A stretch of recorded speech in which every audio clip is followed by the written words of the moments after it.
In the previous episode, we talked about longevity as a rope pulling contest inside the cell. Today I want to shift the picture slightly. Imagine not a single switch, but a sound mixing desk. There are many sliders, each one controls a different channel. Moving one slider a little does almost nothing, but adjusting several sliders together, even very gently, completely changes the sound. This is how longevity works. And this brings me to the phrase you will hear often in this series: nature rarely uses a single switch. Using longevity-associated SNPs, genome enhancer reconstructed a compact set of signaling pathways. Not hundreds, not thousands, just a few, but deeply interconnected. Look here. FOXO3 SIRT1 stress resistance, insulin and AKT, nutrient sensing, NF-κB-driven inflammation, DNA damaging signaling, hypoxia adaptation, simulation control, VNT and beta-catenin balance. These are not independent sliders, they move each other, connected. Let's start the most classical longevity axis, and still one of the most important, FOXO3. FOXO3 is one of the strongest genetic markers of human longevity. But FOXO3 by itself does very little. What really matters is its interactions with SIRT1. SIRT1 physically binds FOXO3 and deacetylates it. And in doing so, it shifts FOXO3 away from cell death program towards stress resistance, repair, and long-term maintenance. But notice something important.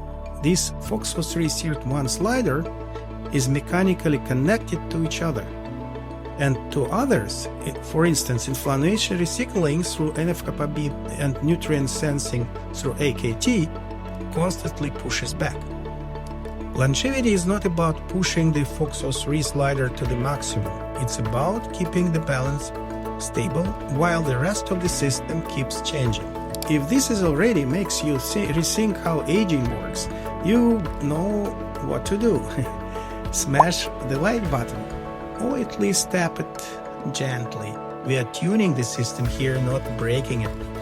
Now let's look at the much more recent story. For a long time, DNA damage was treated mainly as a cancer problem. But recent research shows that DNA PKCs, a central DNA damage sensor, actively drives metabolic aging.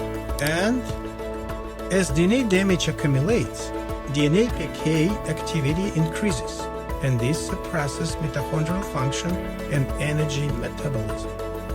So DNA damage doesn't just accumulate, it retunes the entire metabolic soundscape in the cell, as you can say.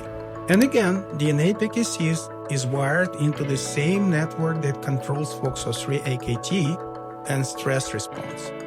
Once more, nature rarely uses a single switch. Now let me show you a third story. This one is less famous, less discussed, but potentially very powerful.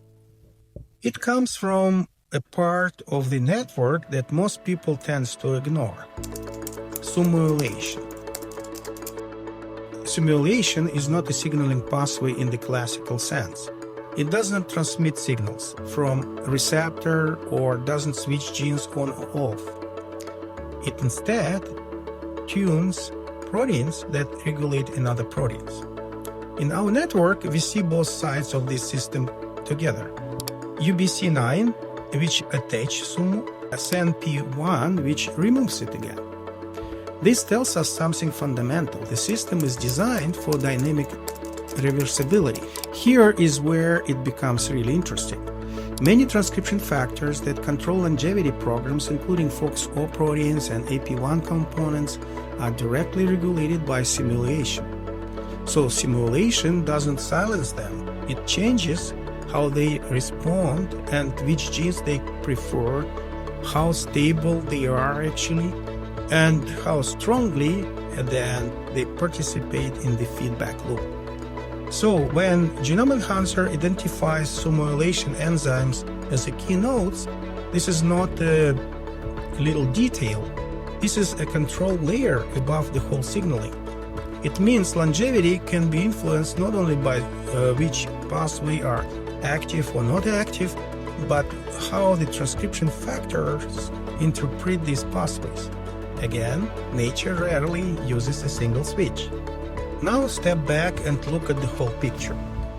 On one side, FOXO3, SIRT1 classical stress resistance. On another side, DNA PKCs, DNA damage becoming metabolic aging. Simulation, a hidden layer tuning transcription logic itself. Different entry points, same principle. So, in the future of longevity interventions, it is not one drug. It's a gentle combinatorial tuning. Natural compounds, metabolic modulators, redox regulators, lifestyle interventions, all acting on the same network, just at different sliders. So we can say aging is not caused by one pathway failing. It emerges when regulatory feedback loops settle into a wrong balance. Understanding and gently biasing those loops is where systems biology truly matters. If you want to see how specific SNPs and regulatory DNA elements initiate those feedback loops, stay with us. Smash the like button, subscribe, and in the next episode, we'll move from networks to regulatory code.